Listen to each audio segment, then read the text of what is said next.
We're here today with Lieutenant General Christopher Bogdan, who is the Program Executive Officer for the F-35, the largest program in the Pentagon's arsenal. General Bogdan, you've been very critical of the program, but in recent months you've started to talk about seeing progress on the program. At the same time, though, your critics say that you're proceeding with a program kind of blindly, that is too complicated, too big, too complex, and too expensive. What do you say to those critics? I guess, Andrea, what I would tell you is there's no doubt that the program is big. There's no doubt that it's complex, and at times it's hard to manage. But that clearly doesn't mean that I don't know what's going on, or that the department doesn't know what's going on. So the use of the term blindly moving forward, I wouldn't characterize that as accurate. We know an awful lot about this airplane. We know an awful lot about the costs of the airplane. We know an awful lot about the technical merits of the airplane and its technical shortfalls. What I will tell you is, over the past few years, we have embarked, that is the program office and the department, to be becoming much more vigilant in overseeing the program and ensuring that we hold our contractors accountable. And what I would say to our critics is, watch what we do.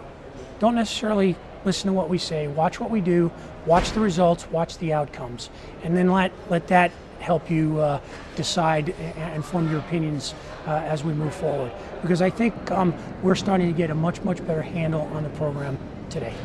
And you've said that you think you're getting better communication now with the contractors. Why were you so angry with them in the first place? First of all, there's always a natural tension between contractors and government program offices.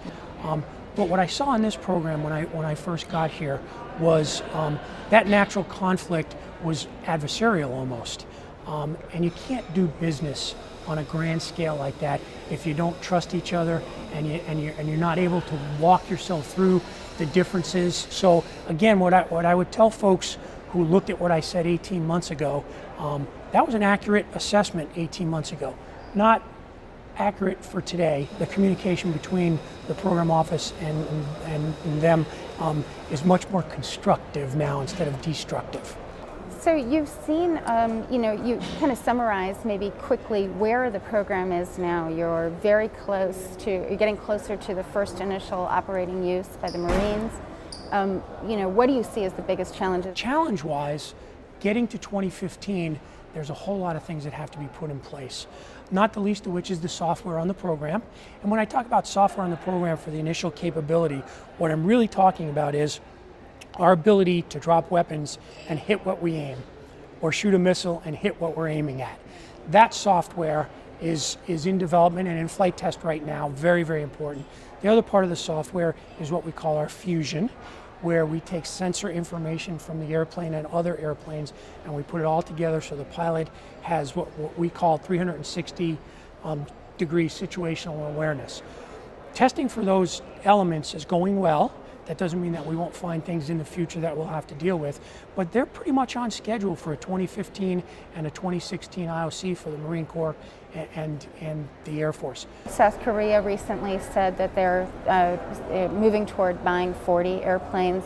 Can you just talk a little bit about the international support for the plane? There's a number of countries out there, including South Korea and Singapore, that are very interested, and I wouldn't be surprised in the next few years if you saw them seriously considering the F-35.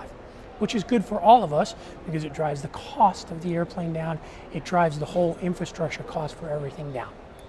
What do you say to the people who are, continually sort of saying that this airplane isn't as capable as it's made out to be? There are some things about this airplane that are leaps and bounds better than any airplanes we have today.